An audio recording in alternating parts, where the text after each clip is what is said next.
بسم اللہ الرحمن الرحیم۔ السلام علیکم۔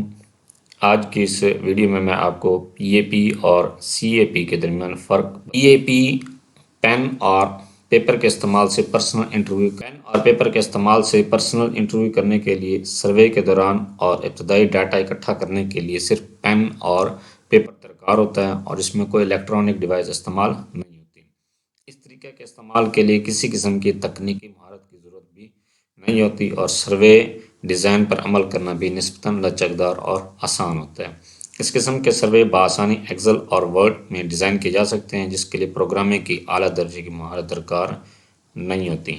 پہلے مرحلے میں ڈیٹا پیپر اور پین کے ذریعے سے فارم جو دیے جاتے ہیں ان کے ذریعے سے ڈیٹا کلیکٹ کیا جاتا ہے، پھر اس ڈیٹا کو کمپیوٹر میں ڈیٹا انٹر کیا جاتا ہے اور ڈیٹا انٹر کرنے کے بعد اس ڈیٹا کی کلیننگ کی جاتی ہے کہ ڈیٹا اس کا جو بھی ڈیٹا کلیکٹ کیا گیا وہ صحیح ہے، اور ڈیٹا پھر اس کے بعد پروسیسنگ کے عمل میں لایا جاتا ہے اور اس کے بعد لاسٹ میں ڈیٹا کو ریکارڈ کا حصہ بنایا جاتا ہے۔ جو اب 7ویں مردم شماری ہو رہی ہے وہ سی اے پی کے تحت ہو رہی ہے، کمپیوٹر اسسٹڈ پرسنل انٹرویو۔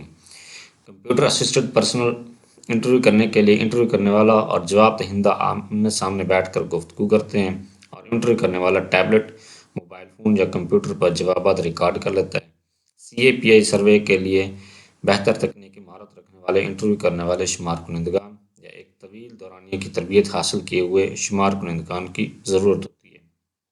لہٰذا یہ بات یاد رکھیں، اس طریقہ کے استعمال سے کسی ایمرجنسی صورتحال یا آخری لمحوں میں کیے جانے والے سروے کے دوران مسائل پیدا ہو سکتے ہیں۔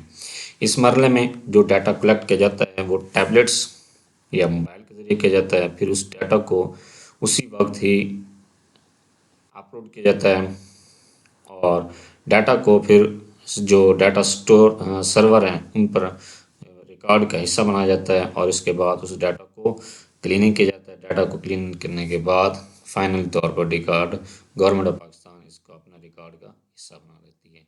یہ تھا پی اے پی اور سی اے پی میں فرق۔